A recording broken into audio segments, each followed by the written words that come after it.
ഇത്രയും സൗകര്യമായിട്ട് വീഡിയോ എടുക്കുന്നുണ്ടെങ്കിലും ഞാൻ അല്പം പേടിച്ചാണ് നിൽക്കുന്നത്. എന്താണ് കാരണമെന്ന് പറഞ്ഞു കഴിഞ്ഞാൽ തൊട്ട് താഴെ കണ്ടായിരുന്നു, കാല് തെറ്റിയാൽ താഴെ പോവും. താഴെ പോയാൽ പിന്നെ എടുക്കണമെങ്കിൽ ആരെങ്കിലുമൊക്കെ പറഞ്ഞു. ഈ സ്ഥലത്ത് പറഞ്ഞ് സൂക്ഷിക്കാൻ നല്ല കാറ്റുണ്ട്. നമ്മൾ വിചാരിക്കും പോലെ അല്ല ഈ സ്ഥലത്തുള്ള കാഴ്ചകൾ എന്ന് പറയുന്നത്. അത്യാവശ്യം ഡേഞ്ചറാണ്. താഴത്തെ റോഡൊക്കെ ഉണ്ടോ, എന്ത് ദൂരെയാണ് നമ്മൾ നിൽക്കണമെന്ന് കണ്ടായിരുന്നു. ഇവിടെ എവിടെയാണ് വീടുകൾ, എവിടെയാണ് വഴിയെന്നൊരു പിടിയുമില്ല. ഈ സ്ഥലത്താണെങ്കിൽ ആരുമില്ല. അപ്പോൾ ഫോട്ടോ വീഡിയോ എടുക്കുന്ന ആൾക്കാർ ശ്രദ്ധിക്കുക. ഈ സ്ഥലം അല്പം ഡേഞ്ചർ പിടിച്ച സ്ഥലമാണ്, തമ്പുരാൻപാറ എന്ന് പറയുന്നത്. സ്ഥലവും മറ്റുള്ള കാര്യങ്ങളും ഞാൻ നിങ്ങൾക്ക് കമൻറ്റിൽ ഇട്ട് തരാം, നിങ്ങൾ ചോദിക്കുന്ന ആൾക്കാർക്ക്. പക്ഷേ ഇവിടുത്തെ ഒരു വ്യൂ നിങ്ങൾക്ക് പറയാൻ പറ്റത്തില്ല, അത്രയും കിടില വ്യൂ ആണ്.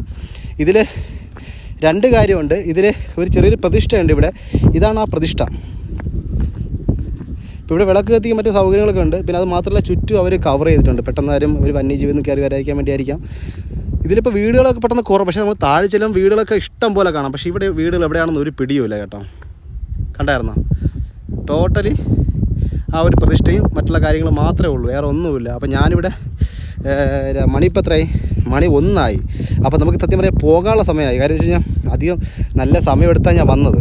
അപ്പോൾ തിരിച്ചത് എൻ്റെ ബാഗും കാര്യമൊക്കെ ഇവിടെ സെറ്റാക്കി വെച്ചിരിക്കുകയാണ്. ഇതെന്തൊരു നുള്ളി പോലത്തെ ഒരു മരമാണ്. വെള്ളം താഴ്ചയാണെങ്കിൽ വയ്യ.